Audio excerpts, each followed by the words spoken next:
So by the end of this class, you should be able to understand human resource planning or workforce planning from a global perspective, as far as how it is attained by multinational enterprises is concerned.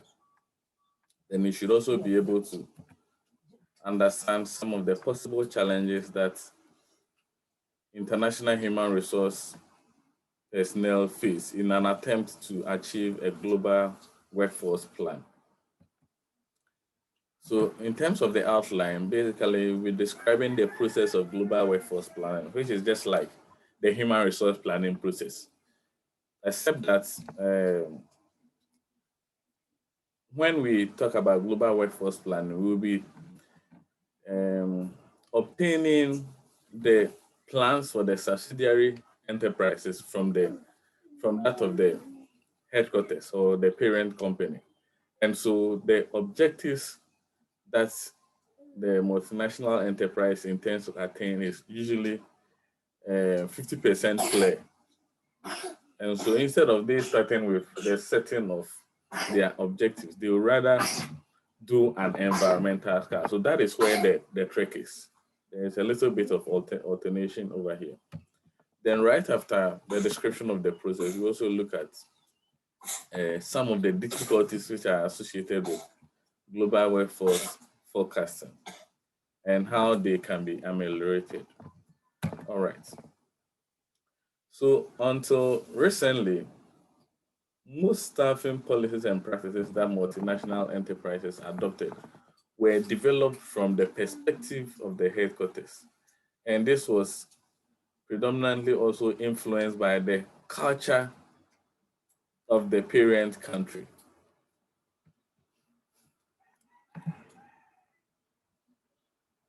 Yes, Genevieve, what is the problem?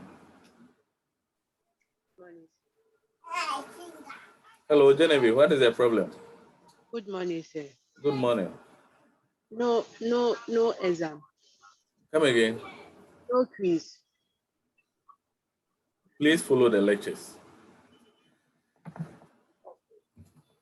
Um, so until recently, most of the HR policies and practices that were implemented to facilitate the staffing of subsidiaries were predominantly obtained from the headquarters. And this meant that these policies and practices were also highly influenced by the cultural context of the parent country. But there has been a shift from this style of staffing multinational enterprises as far as the subsidiary levels are concerned. And this shift in terms of staffing multinational enterprises can be attributed to issues such as the differences in culture of the parent company and that of the subsidiary enterprises, and also differences in language. And it can also adduce another evidence, such as differences in the diversity of the workforce, which will be available either at the country where the parent company is located and also at the place where the subsidiary companies are located. So if you take all these things into consideration and you still go ahead to be adopting a wholesale staffing policy from the headquarters and you try to fix it at the subsidiary level, you are more or less likely to encounter a lot of challenges. So to do away with all these challenges, it becomes necessary that these staffing policies are modified so that they will fit into the context where they are going to be implemented. Now, partially as a result of this globalizing of staffing, and when we say globalizing of staffing, we mean that at this current dispensation and level of globalization, you can go by the geocentric approach of staffing, which will imply that irrespective of the locus of an applicant, once they possess the requisite credentials, you give them the opportunity to come and participate towards the achievement of organizational objectives. And so this particular reason to has meant that recent trends had to shift to be attuned with the number of workforce that multinational enterprises obtain from Western countries. Okay. And we are also saying that multinational enterprises have even gone outside their boundaries of the organization in search for talent by using outsourcing, offshoring, and some sort of open source talent. And when we talk about talent here, we are not referring to any just any type of employee, but we are referring to employees that possess in huge quality knowledge, skills, and abilities. So the distinction can be made between employees and talented employees. Talented employees are the ones that companies will go at great length to obtain, since they believe that having such people in their team can assist them to achieve their set objectives. And it is these talented employees that will actually nurture and also direct, if you like, mere employees for them to obtain the set objectives of an organization. So this lecture is primarily intended to extend what we learned last semester as far as human resource planning is concerned, in that we'll be giving it a global touch for us to understand how multinational enterprises go about it. Then subsequent lectures, we will be applying how this sort of planning can assist us to embark on recruitment, selection, hiring, onboarding, and management, and so on and so forth. Now, so the issue of global workforce planning.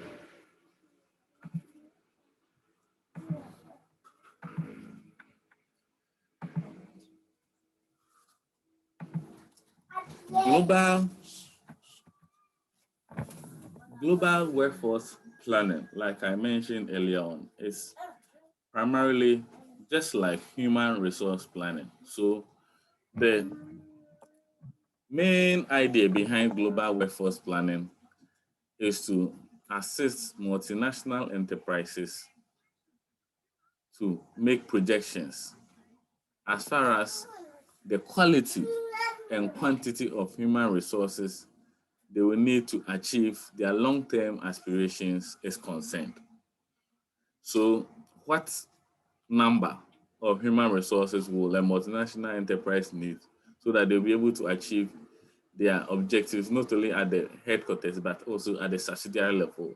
Then we're also asking of what quality should they have in place? And beyond the quality, how should this be mixed? So since we are dealing with international HRM, our interest is also about, in terms of the quality, the cultural background that people must bring onto the table. And beyond the cultural background too, we are looking at people with a lot of international experience.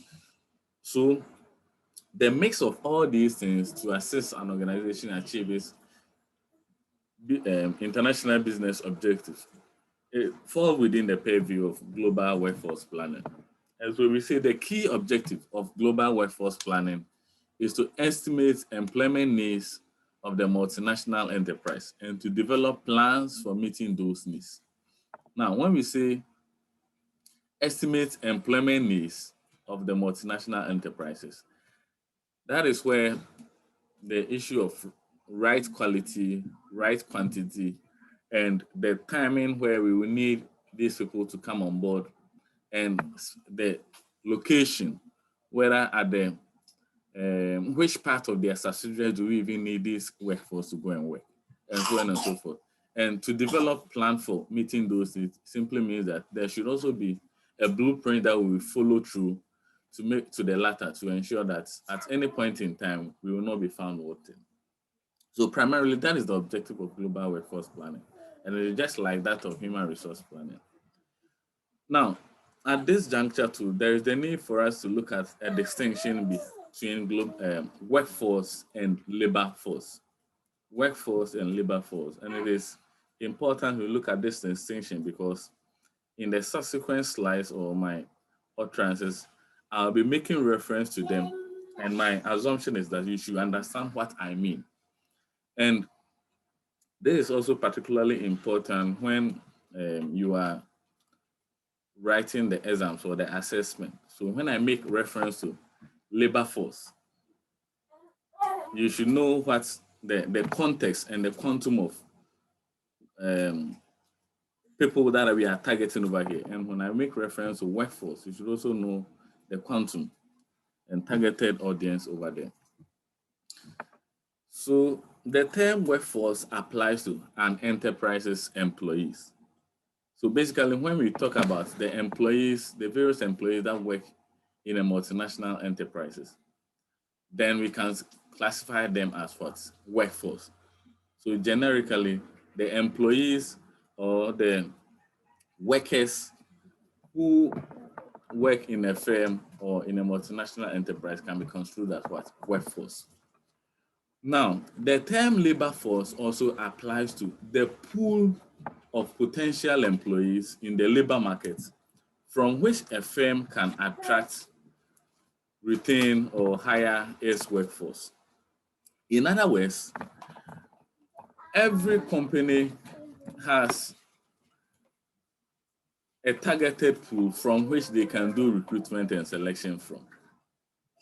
And so in this context, whenever I make reference to labor force, I'm referring to the potential employees or applicants that exist in the labor market who are currently not working for you, but they have the potential to assist you to achieve your set objectives. And so workforce is a subset of labor force. In other words, we will get the workforce for a multinational enterprise by selecting them or recruiting them from the larger labor force. So a typical example of a labor force include students that are currently studying at the university level. It also includes graduate students who are currently unemployed. It also includes students who are currently employed but not satisfied with their job, and so they are looking for opportunities elsewhere. All those examples I raised fall within the domain of labor force. And it is from this labor force that a firm, and particularly multinational enterprises, can recruit and select for assignments either at the headquarters or at the subsidiary level. Now, variations also exist in the global labor force. So we are talking about the larger labor market out there from which we can recruit and select. Now, if you take the labor market of Ghana and you compare it to that of Nigeria or America or England, a number of factors can be raised as contributing to the variations in across these labor markets. So what are the factors that account for some of these variations?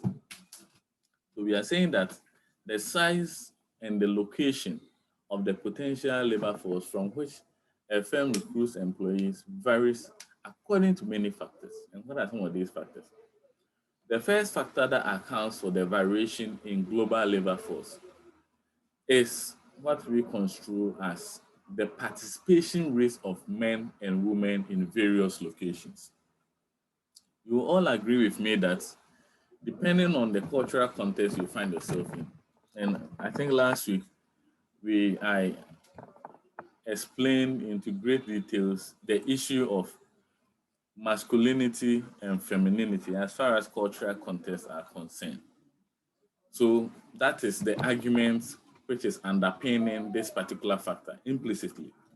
So when we say the participation rate of men and women in various locations can account for variations in global labor force, we are simply saying that depending on the cultural context you are finding the headquarters or the subsidiary company in, and also depending on the prevailing gender role stereotypes which is closely upheld over there, whether it is masculinity or femininity, you will realize that when it comes to the role performance, you are likely to have a lot of men condensed or highly populated in a particular labor force as compared to women. You are also likely to find women highly clustered in the performance of a particular, um, playing key roles in a particular profession as compared to other professions. So, typical example is that in most masculine contexts, when it comes to the positions of CEO or managerial positions, it tends to be highly populated by men. And in feminine contexts, the reverse is true. This implies that when you are an international HR and you are working in such a context, but your intention is to fill a portfolio with, let's say, a woman, and the cultural context is masculine context, then you are likely to encounter a lot of hurdles. This is because the context actually satisfy the grooming of men for such portfolios. So that is how the rates of men and women in various locations can contribute to variations in global labor force. Now, the second issue has to do with the employees being sought, the type of employees that you are after, whether you are trying to hire local nationals, usually at the subsidiary level, or your intention is to hire foreign nationals, where you will export them from the headquarters to the subsidiary level. Now, this will also be influenced by the international orientation underpinning the activities of the multinational enterprise. Assuming their international orientation is influenced by what we call the ethnocentric approach, then such an enterprise will definitely be looking out for hiring parent country nationals and reposting them to the subsidiary level. So the type of employee that they will be sorting after over here will be foreign nationals that will be sent to the host country. Conversely, if the international orientation of the multinational enterprise is also polycentrism, then it implies that they will be looking after host country nationals, since such people will be very much versed with the culture and the style of business at the subsidiary level. And so they will be apt for the portfolios that will be created. And so that is how the type of employee being sought after can influence or lead to variations in global um, labor force. Then, whether people with the necessary education or skills are available locally or not. Now, you also agree with me that the rate at which a given population is educated varies across the globe. And it improves as you go to the developed world, and it becomes worsened as you move towards the developing countries. And so, depending on the context or the country where you are setting up your subsidiary, you are likely to encounter a lot of challenges when it comes to getting people with the requisite skills or education to occupy positions that will be created.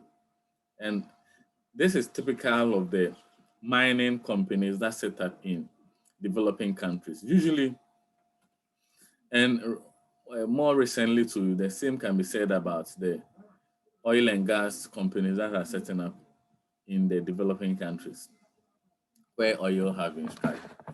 What happens is that in addition to hiring administrative staff to assist the um, the line managers as well as the people that are actually on the ground working to help them achieve their targets, they always come across a labor force which is skilled in management of the extractive industry, or let's say in people that are very much skilled or educated when it comes to the soft skills of handling the extractive or the mining industry. And so when it comes to people that possess the practical or engineering skills, they always encounter a lot of hurdles. And that partially explains why they always go back to other developed countries to bring experts who are very much knowledgeable in these hard skills. Okay, so that is how the issue of people having necessary skills can contribute to variations in global workforce. So it simply means that if you go to a particular country and, for instance, you are looking for marine engineers to help you in your oil and gas company, but the percentage of people that their universities are actually bringing out is negligible, then it explains that you will always have to go hot outside. All right. Any questions so far?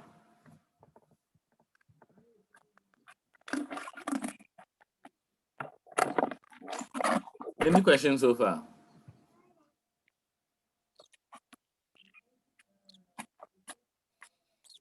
Sepa, for your microphone is on. If you are not asking a question, kindly mute it.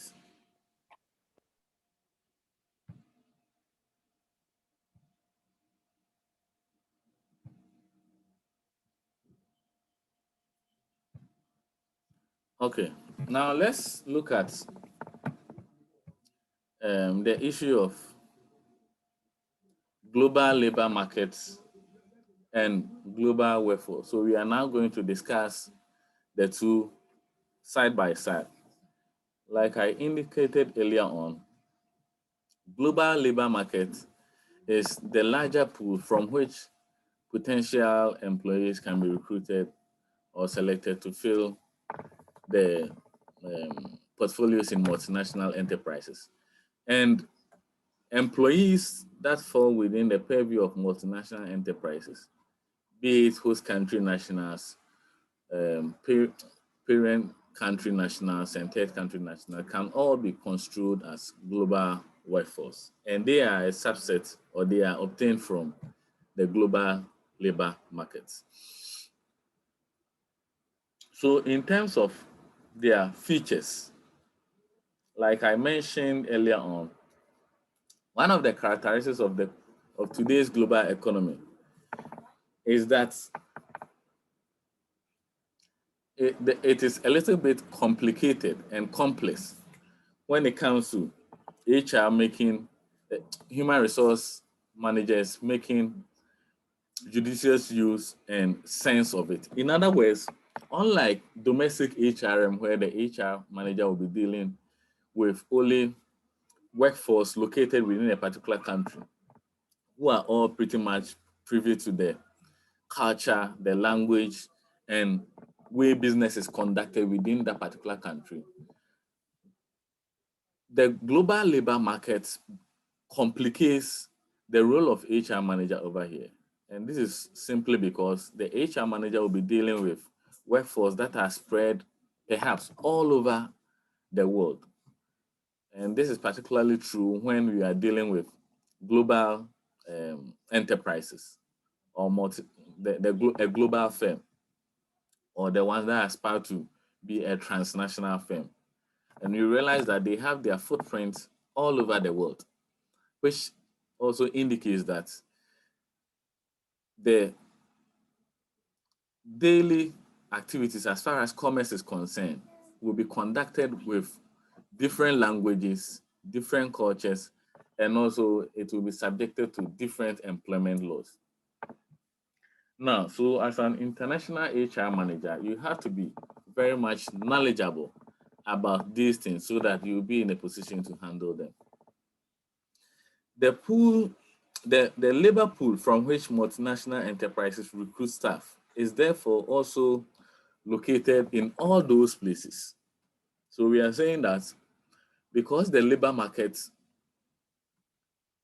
depending on the growth stage of the multinational enterprises, is likely to be scattered all over the globe. And it is also likely to be influenced by different cultures and employment laws as well as languages. The pool from which you can also recruit and select people from is indirectly influenced by these conditions, which are the language, culture, and employment labor law. And that is why we are saying all these diversity tries to also make the role of the HR manager much more complex. So consequently, enterprises that develop international operations must find staff in whatever locations they operate. So whether the intention is to relocate staff they need, or the intention is also to hire from host country, or a combination of the two, it has to be done in a way that will bring peace in terms of the organizational operations. Other than that, you end up sending a workforce from the parent company to the subsidiary level who are not actually cut out for the job because they are not culturally sensitive to the environment where they are going to operate, and they have also not been adequately prepared, and they will also be encountering language problems. So how do you navigate around this?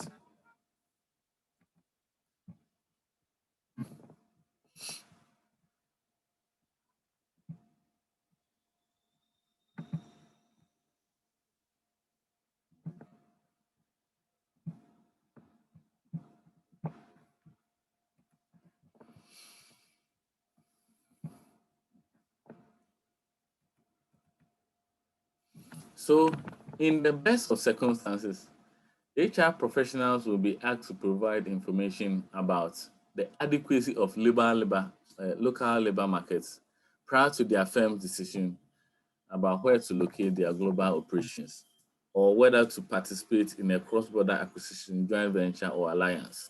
So what we are saying over here in this particular point is that before any decision is arrived at concerning where a multinational enterprise has to relocate its workforce or its operations, it is important that the HR manager supplies the um, management of such an enterprise with adequate information on the existing local labor markets, in terms of their quality and quantity, and the chances that they will be able to get adequate global workforce from that particular labor market.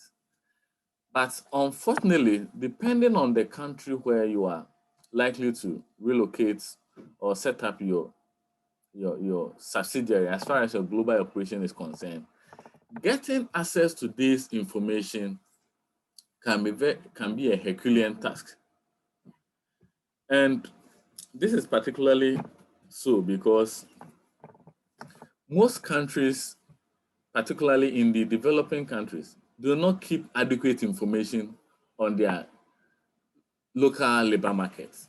So for instance, as we speak now, when you query the number of youth that are unemployed in Ghana now, you'll be provided with different information.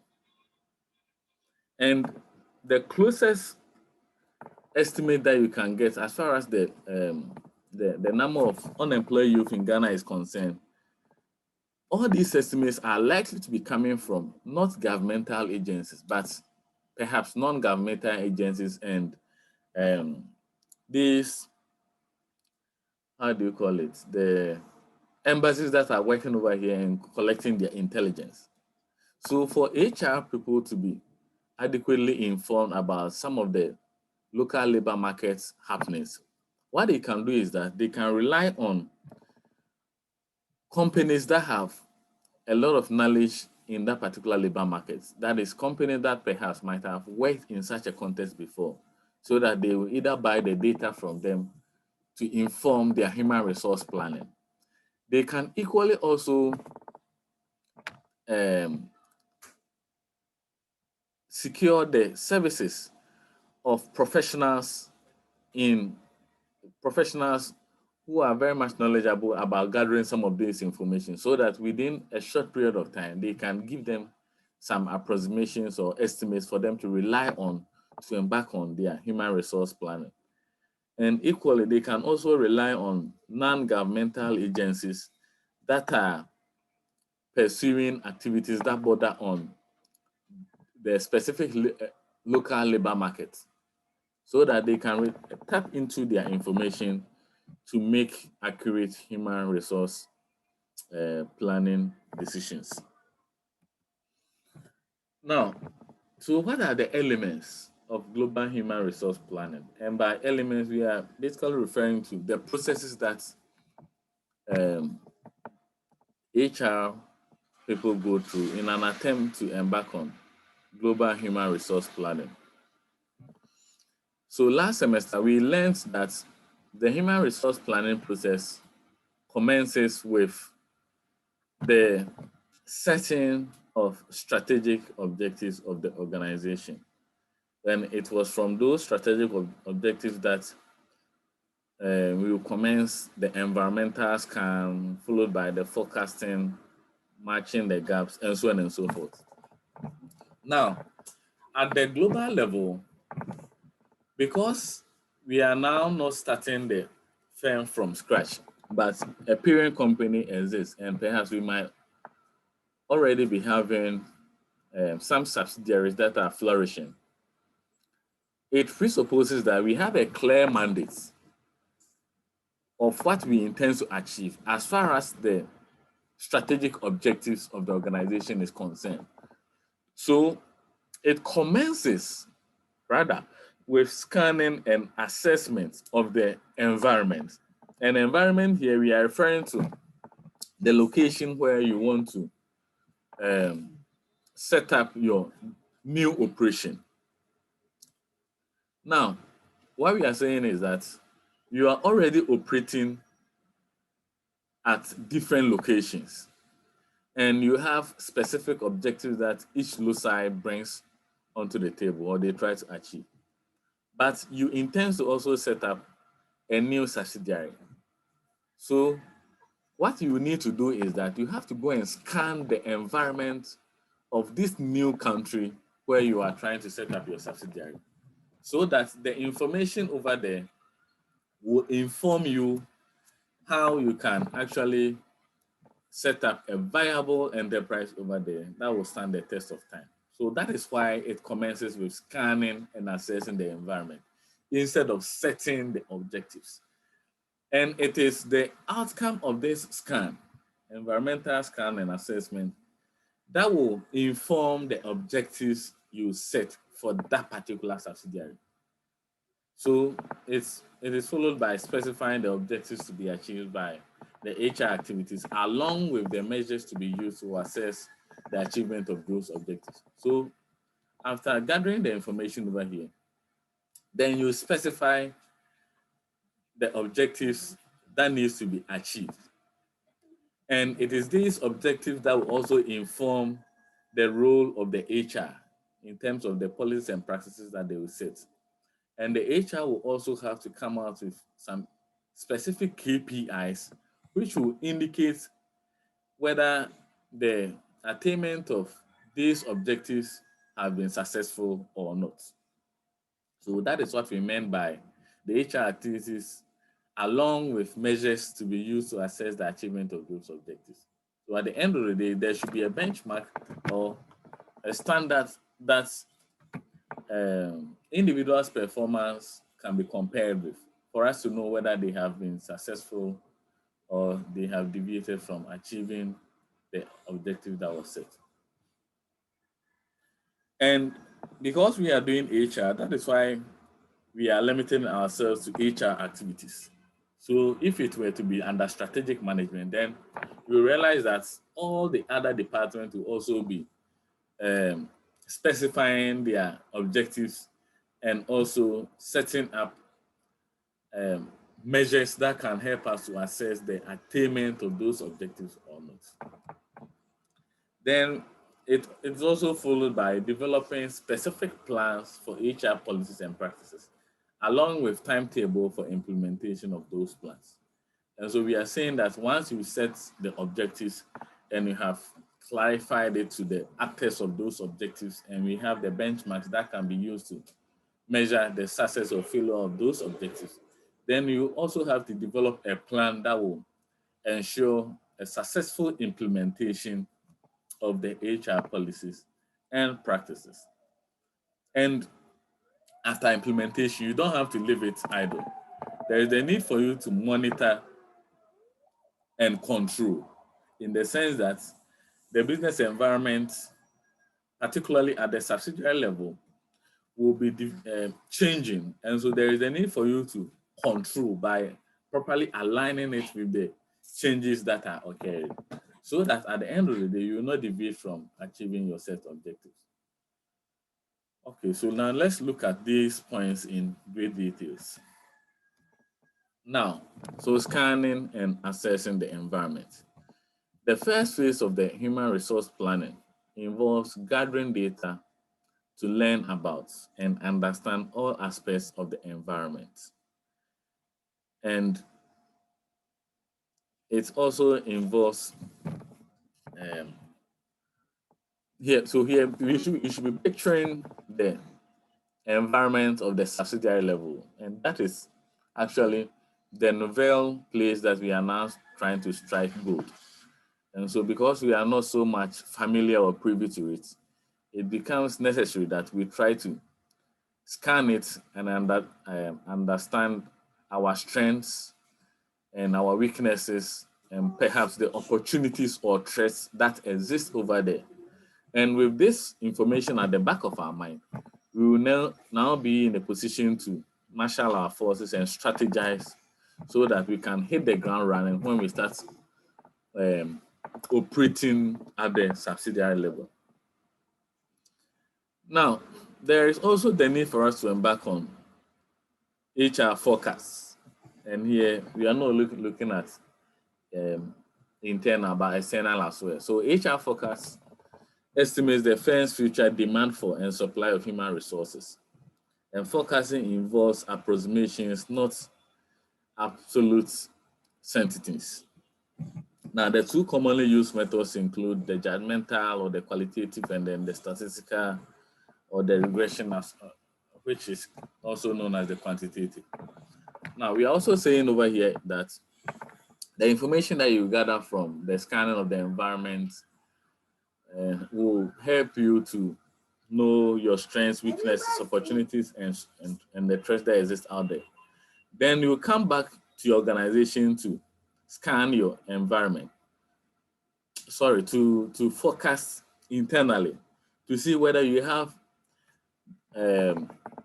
adequate number of people and also of the right quality that will be up for the task at the subsidiary level.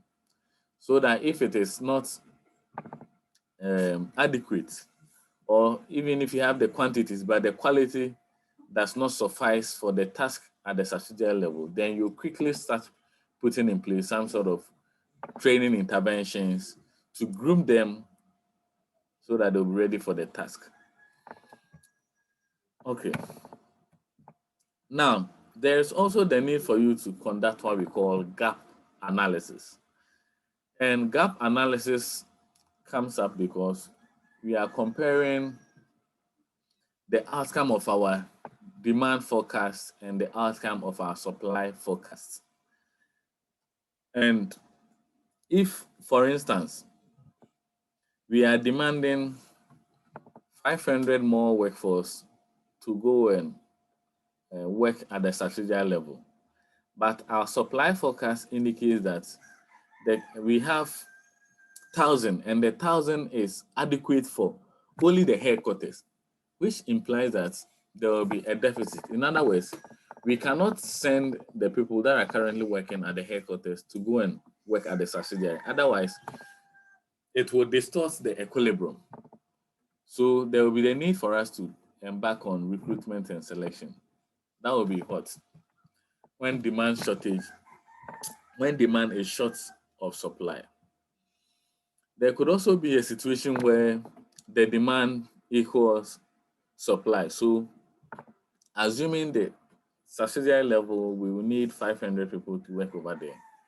And currently we have 1,000 people, but 500 out of the 1,000 are redundant, which means we can relocate. In that regard, there is no change. Okay, demand will be equal to the supply that we need. Then, when demand exceeds supply, that can also be a scenario where we actually need 1,000 people, but as we speak now, we have 500 people that are working for us. So there is labor surplus or excess labor. In that regard, there will be a lot of redundancy in the system in the sense that more hands will be chasing few jobs. So such people can equally be relocated to the new portfolios that you are creating in order to maximize efficiency.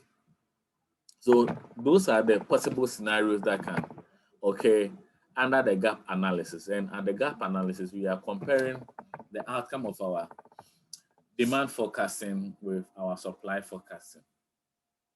Then you also need to develop HR plans and timetables to facilitate possible interventions that can be used to address the outcome of the gap analysis. So assuming the outcome of the gap analysis indicates that there is labor shortage, it means that we have to, as part and parcel of our timetable, we have to embark on recruitment and selection as the action plan. So there has to be a timetable guiding this plan. In the same vein, if it comes out that there is no change, but because we are preparing people for foreign portfolios, we have to plan towards some sort of cultural training and pre-departure orientation. So as part of the HR plan over here, training will become an integral component of it. Now, having designed the plans, then you can go ahead to implement the plan. But like I mentioned earlier on, immediately after the implementation, there's the need for you to monitor it periodically to see whether it is achieving what it intends to achieve or it is deviating, so that if there's the need for you to revise it quickly, you do that and also refocus it if necessary.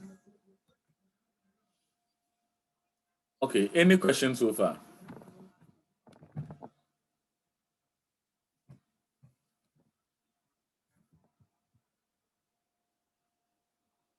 All right.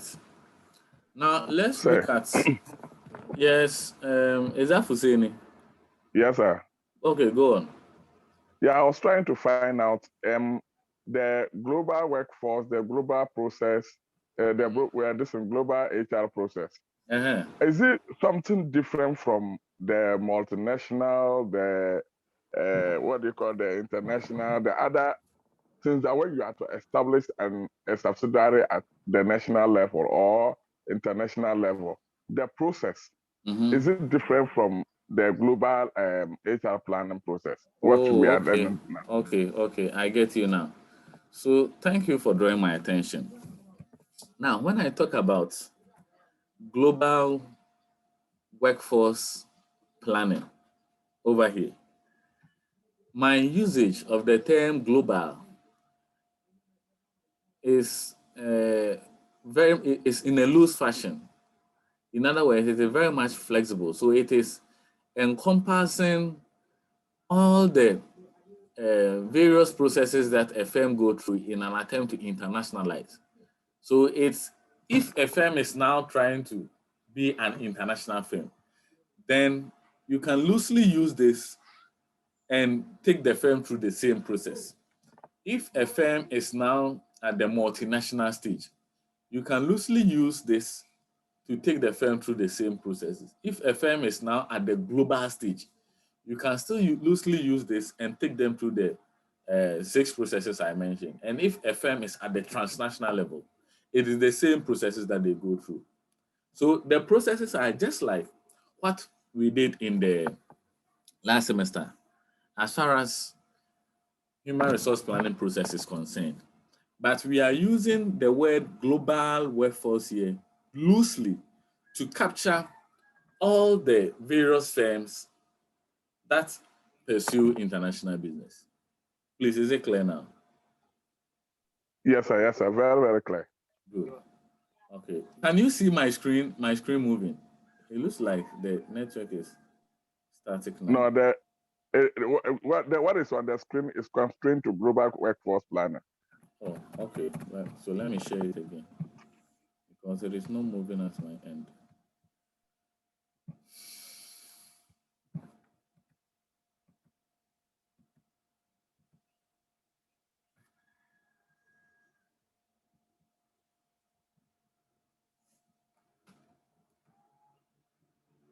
Can you see it now? So constraints to global workforce planning. Yes, sir. Good. Now we are going to look at some of the challenges that frustrate HR managers or human resource planning interventionists in their attempts to embark on global workforce planning. In other words, what are some of the possible challenges that can frustrate the formation and answer that can frustrate human resource planning process? And the first one has to do with availability of data. Availability of data. So in there, we are trying to argue that lack of accurate data about the nature of labor force in most countries, particularly in less developed countries, is a major constraint in multinational enterprise workforce planning. And this is very true when we compare developed countries and developing countries. In the developed world, in fact, as I sit here, I can easily pull the number of unemployed workforce in US by just sitting behind my computer, and they update it periodically. So if you are using it for any projections, you can always get access to the current labor market information from their context. The same can be said about UK and yes, pretty much about the developed world.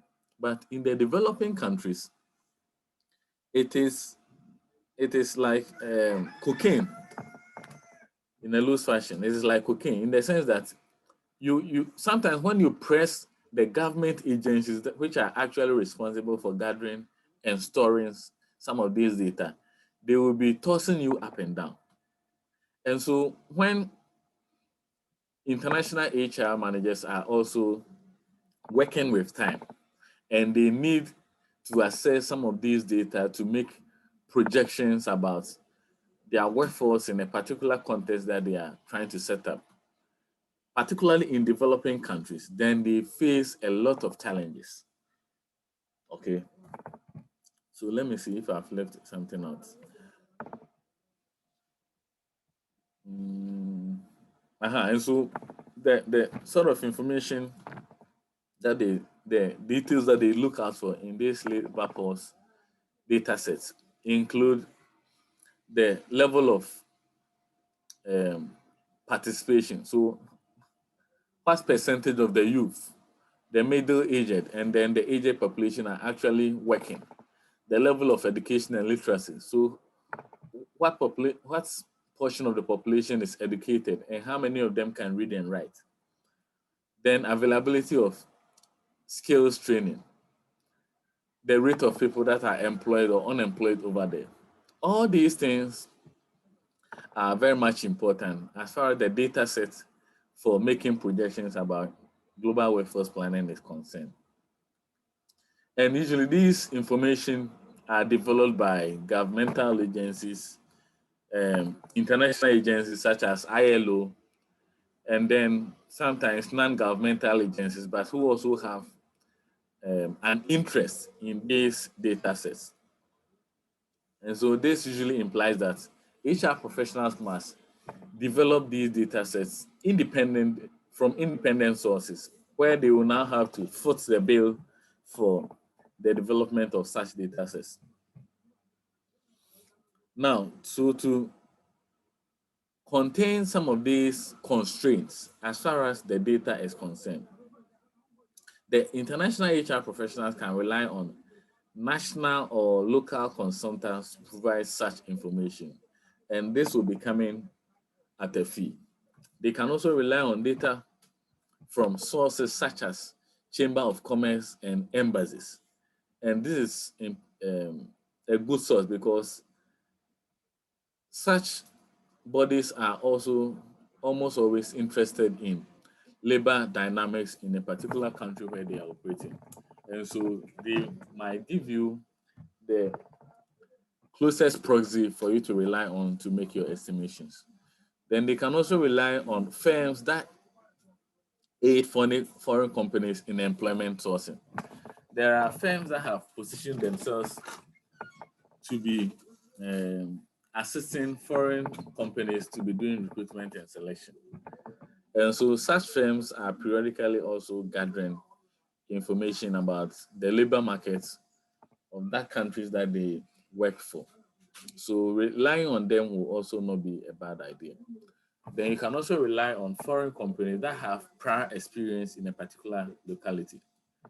So for instance, if you are a telco and you intend to come into Ghana, but you are not privy to the details of the labor force data sets, you can rely on, for instance, and you can rely on Ariba because they have worked in the telecommunication industry in Ghana before, and they will be in a position to advise you.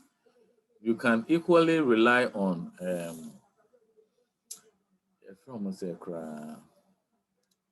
Kasapa. It used to be what? Kasapa used to be, I've forgotten the name, but you can rely on any of those telcos that are currently not in the system for them to give you some proxies to start with.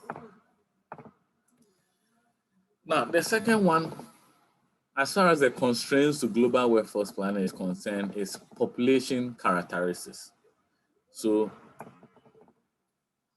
whether there is shortages or surpluses, as far as the labor markets is concerned.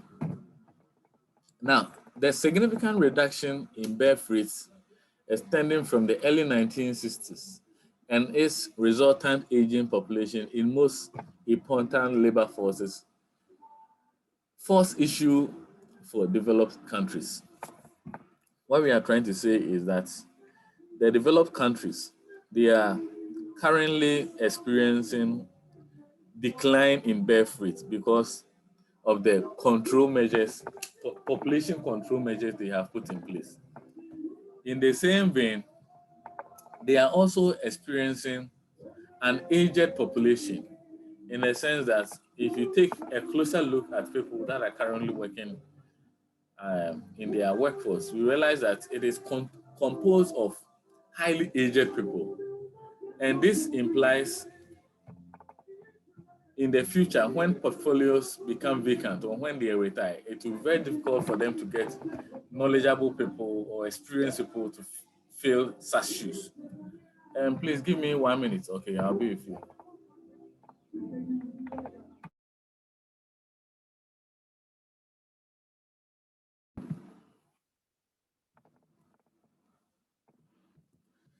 So it implies that at some point in time, you have more people that are retiring than they are available to fill those positions.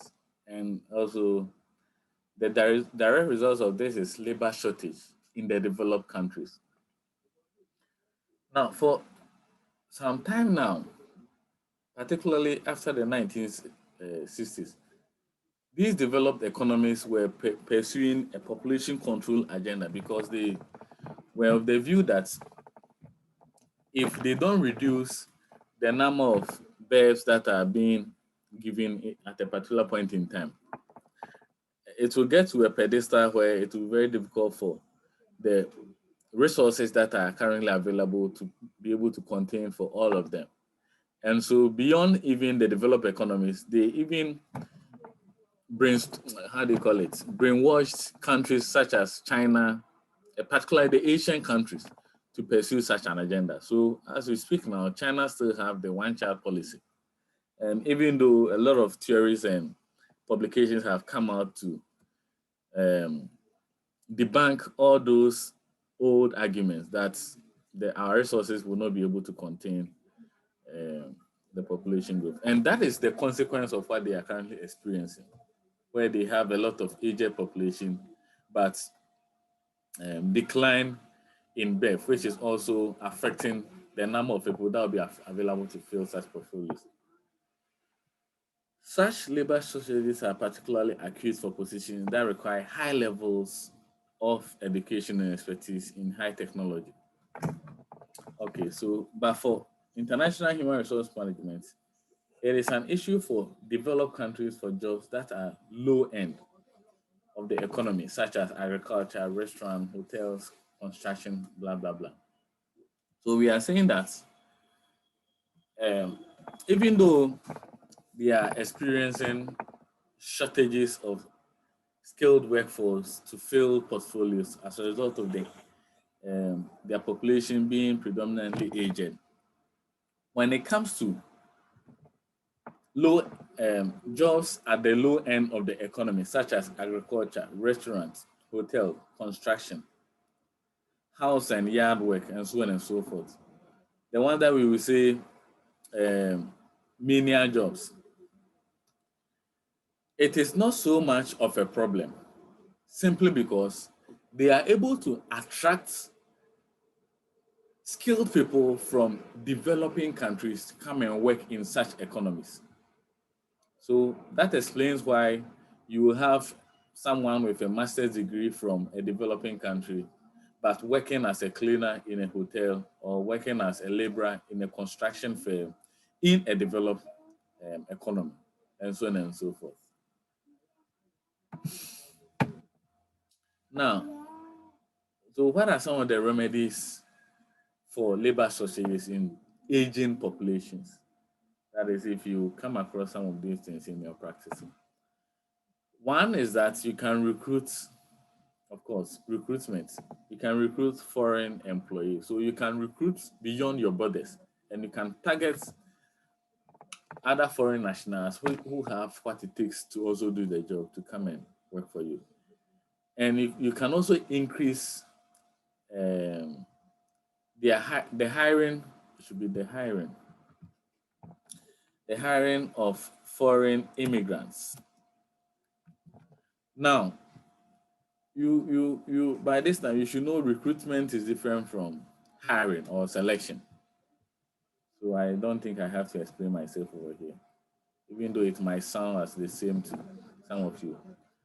Now, you can also move some of the jobs offshore, especially if you think you have identified a potential location where there is adequate labor in supply that can assist you to achieve the objective. You can also embark on outsourcing so that the outsourcing company can do this job for you in terms of overcoming the labor shortages by recruiting and selecting for you. You can also embark on subcontracting, where you give portions of your enterprise, or you fractionalize it and give portions of it to another company that have good expertise in it to embark on it for you. Then you can also use robots or computers. So here we are looking at artificial intelligence and programming robotics. So you are basically programming robots to do the job of humans, and so on and so forth. Yes, Jennifer. Sir. Hello, sir. Yes, Jennifer, go on. My question is, with these remedies, hiring of is it not going to have a financial cost, extra financial cost on the operations of the organization? You mean hiring of what? Hiring of foreign immigrants? Yes. Oh, precisely. In fact, any of these all these interventions comes at a cost to the multinational enterprise. But before, so that is why we call it global workforce planning. At this point in time, you are planning towards it. And of all these options, you are supposed to pick the one that will be cost effective to your company. So although all of them comes at a cost, some will be costlier than the other. And at the end of the day, you have to pick the best one. Okay. Sir. Yes. Yeah. Hello, go on. Yeah, hello. Yeah, Fuseni, I can hear you. Go on. What I was trying to also ask is, contracting a firm in a different country, and then franchising a firm. What is the difference? Hey, now were you not here last 2 weeks? Subcontracting and franchising. Yes, because subcontracting, as we are saying, I know subcontracting. You franchising, that one. I know somebody works on your behalf using your allowances and other things, but contracting somebody to work for you and other things, that also not similar to that of franchising? No, so in franchising, what they will be doing is that they will be replicating all your activities. Are you following? They will be replicating all your activities with the license that you've provided to them. But in subcontracting, they will be doing the portion that you think is now a burden. So that on your behalf, or on they your do behalf. and supply you. Exactly. So it is just that is why I said you will fractionalize all your activities. So right now that we are talking about HR, you break all your HR activities into each units. Then you give the one that you think and the other company has a lot of expertise on to them to do it for you. Then the remaining ones, you will concentrate on it to save time and money. Okay, it's clear now. Please, any other question? Sir, my second question. Second question is looking at the process for global workforce planning. After scanning and assessing your environment for the subsidiary, and then which is about you maybe going on to employ, starting the work and everything. Is it to have an effect on the workforce of the mother company, because some employees there may leave that mother company to the subsidiary company that may be set up internationally or at a different place. It's not going to have an effect on the workforce. I heard some portions of your questions and other portions too. The line was breaking. Can anyone paraphrase what she said to me so that I can address it? All I heard was that, can it have any effect on the mother company? Is that your question? Hello, he said. Yes, go on. After scanning and assessing your subsidiary environment. Okay, so after scanning and assessment. You know, the next thing is maybe the company. Yes.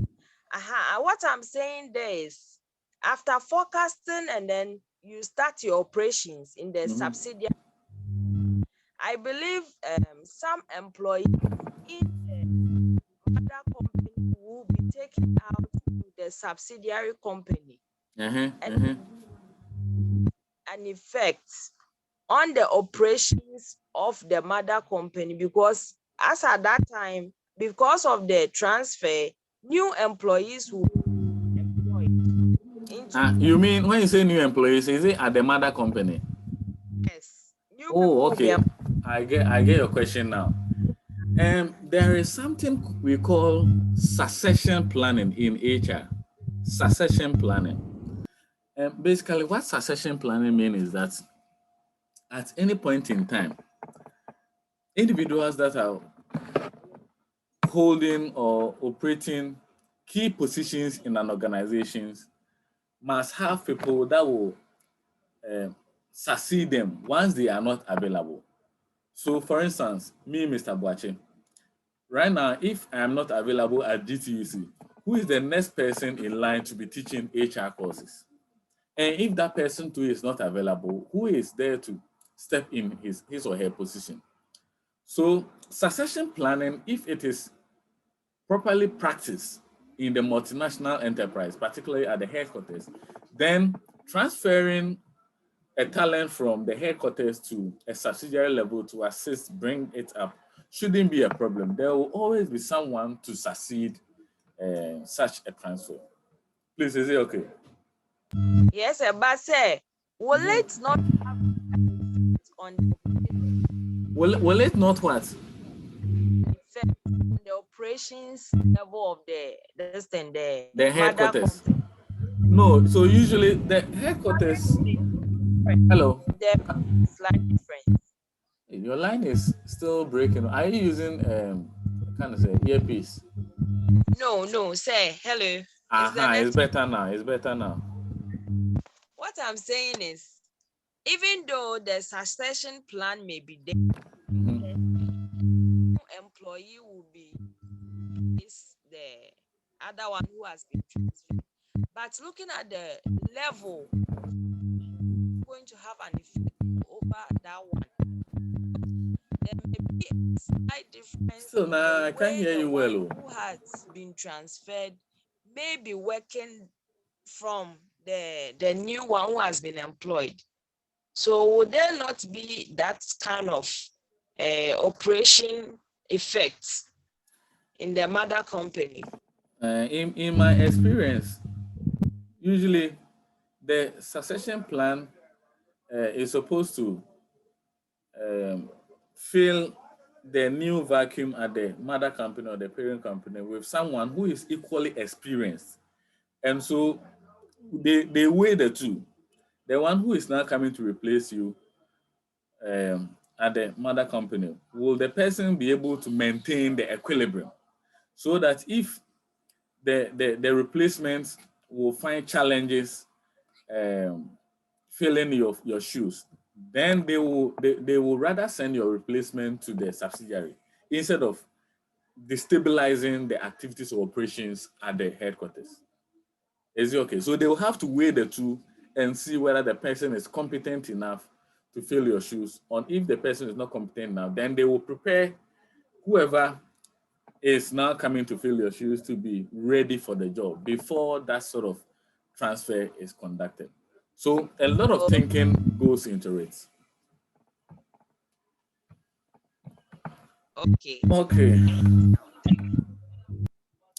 Now, the third constraint to global workforce planning is increasing diversity of labor force and workforce.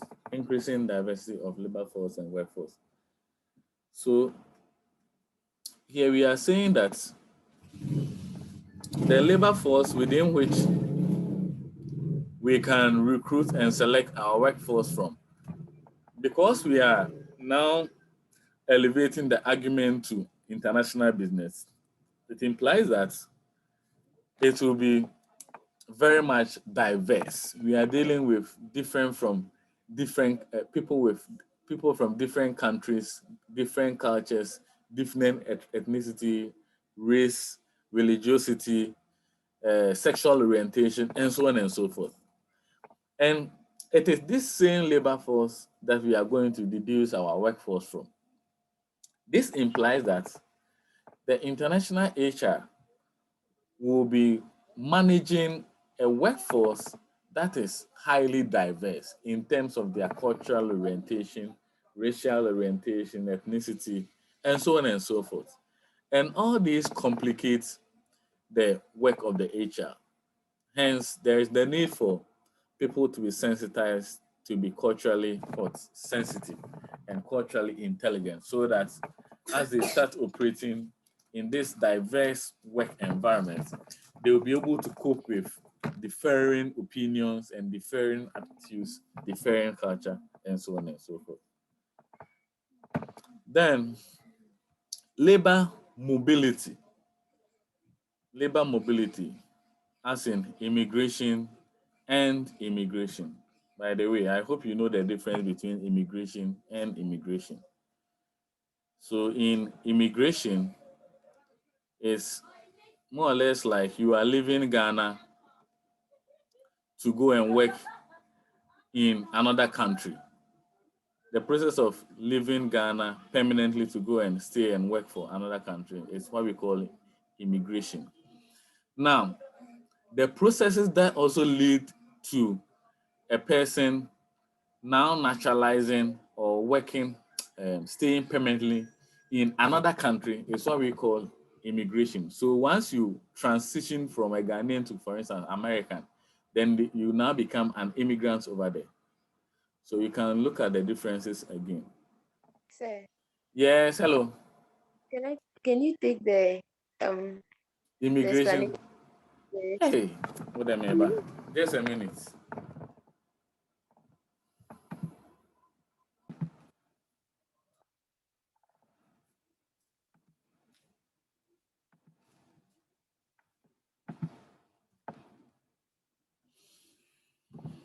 So labor market mobility, immigration and immigration. We are saying over here that the world is experiencing immigration and immigration on an unprecedented scale. And this is true because when most people go on foreign assignments and they are done, they now look for opportunities abroad to stay over there. And once they're able to get these new opportunities, they can naturalize. Okay, so it is leading to the increments in the number of people that are currently emigrating and also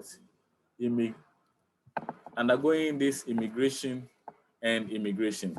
Now, one aspect of labor mobility that must be taken into account by International Human Resource Managers Workforce Planning has to do with whether people want to move far away from their towns or countries.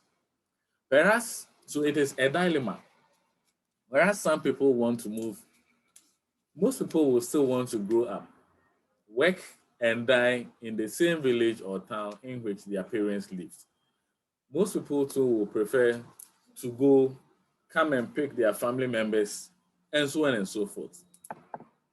So when you are shortlisting people for international assignments, you have to ascertain their true intentions, whether they are the type that will want to go with their family, and if they are going with their family, do they have an intention of not coming back? If they have an intention of not coming back, how is it going to affect your company? Because you have spent huge sums of money, not only recruiting and selecting them, but also developing them to the current quality that they possess. And so you have to think through some of these things when you are shortlisting people for international assignments. Then the issue of brain drain and job exporting. Brain drain and job exporting, this is where educated and skilled workers live for better pay jobs in developed countries. Now, from the point of view of the developing country, they have expended many resources, not only financially, but non-financially as well, on educating and developing these people. So it will therefore be seen as wrong for developed countries to take advantage of their higher salaries and living standards to pirate away these valuable and irreplaceable human resources. Now, the argument behind brain drain being a constraint is that, like I was arguing initially about some of the challenges in the developed countries being aged population with little, with decline in birth rate. One of the strategies they have taken to contain that challenge of aged population and low birth rate is that they target the developing countries and recruit or select people from there to come and work in those sectors where they are finding these kind of challenges, particularly in the agri sector, in the hospitality industry, such as hotels, restaurants, and in the building and construction industry. Now, ideally, such jobs would have been relegated to the background by these employees or laborers who are originating from the developing countries. So like a typical graduate in Ghana, if you give him a restaurant job to be a waitress or work as a cleaner in a hotel, they will not yield to that offer.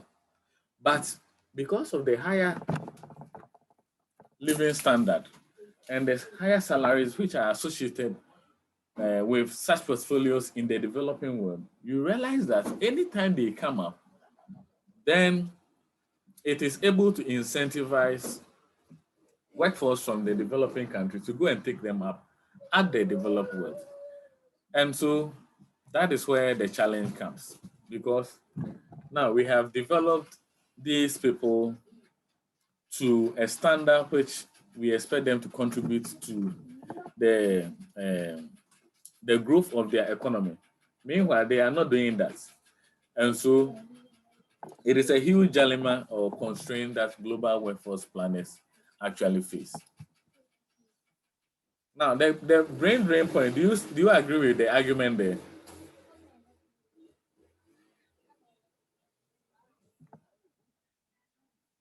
Hello, are you there?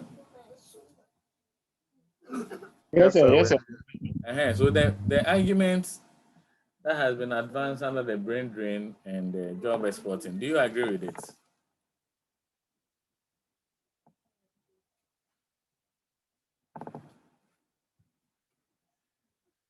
Okay, Jennifer, I can see your hand up. So sorry, it was from the other question that. Okay, no problem.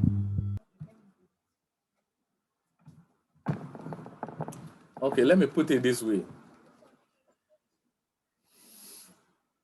Well, is it appropriate for developing countries or developing economies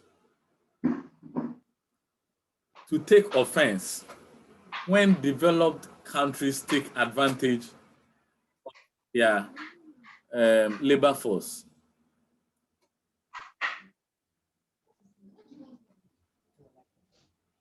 Did you hear the question? Yes, but you come with the question again. It's like it's not clear.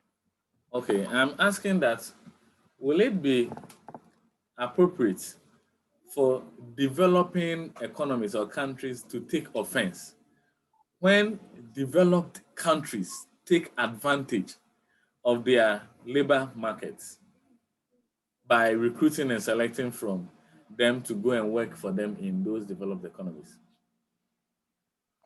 So it shouldn't be an offense matter. Okay, why do you think so?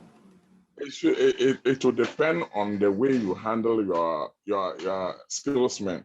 Okay. Because they are not well paid, they will be tempted to move to the developed countries to work there because they felt that place is okay for them. They'll be well paid and all their courtesies will be taken care of. Okay. So if you want to maintain them, you better up your game and pay them well. Okay. So the argument you are advancing is what we call the rationalist argument, where employees are construed as rational beings who weigh their inputs and outputs. So their inputs is the contribution that they are bringing into the organization, and the output is the rewards that they are receiving. So that if rationally they think they have been shortchanged, then it will become necessary that they look for better alternative elsewhere. So that is the rationalist perspective. Does anyone have a differing opinion on the brain drain argument here? Okay, go on. Is that Jennifer? Yes. Jennifer, go on. I would take the opposite of what my colleague said. Okay, go on. Can take offense in the sense that it may have plans in recruiting or selecting that workforce to work in that country so that develop as well. So Jennifer, can you position yourself for, because we can't, the line is breaking, we can't hear you. now, hello, Hello. okay now. Okay, go on. If you I can think get closer to the microphone. okay. I think a country can take offense in that, in the sense that if it has plans for its workforce who are not at that moment working, that another country has taken advantage of, it can take offense because they can pay those to work so that they can develop their country. So if another country or other countries come in to take advantage of that workforce, it may create a problem for them in the future when they are employ their people to work and develop their country. So at that point, they can take offense in that act. Very good. So that is what we call the loyalist perspective. So right now we have indirectly treated the two main perspectives to the theme of brain drain and job exporting. Whether you are arguing from the rationalist perspective, where you think employees are also humans and they also want to be treated better. So if you don't treat them better, then they will go elsewhere. And the loyalist perspective, where the argument is that we have spent so much money in training employees to the current pedestal, and so it will not be right for them to leave to join other countries where they have better salaries, but rather they have to be loyal to their country, and so on and so forth. Okay, thank you very much. A couple of announcements. I am still populating the e-learning platform with, as far as your list is concerned. Now, by Wednesday, so today is Saturday, by Wednesday, if any of you is still not seeing international HRM on the e-learning platform, that is on the Moodle platform, quickly get back to me directly. Just send me a message and then I'll resolve it for you. Because I'm working with the list that was supplied by your course reps. And so perhaps if maybe at the time they were sending you, your name was not captured, just draw my attention, I'll resolve it for you. The second announcement is that if you have issues with login, that is, you are not able to log in, then it implies you have not saved your password or username properly. So you have to reset it. That one, I cannot assist you. You have to contact the called person at your campus. So I know Takrade, Mr. Shaibu is responsible for that. He can help you. And those in Koforidua, I'm not so sure. Those in Hotu, I'm not so sure. But there are people that can assist you to reset your PIN, that is your password, so that you can log in again. You will need it because that is what we'll be using for our continuous assessment and possibly end of semester exam. So make sure you get it. Because of these two reasons, the quiz will be coming on next week, rather. So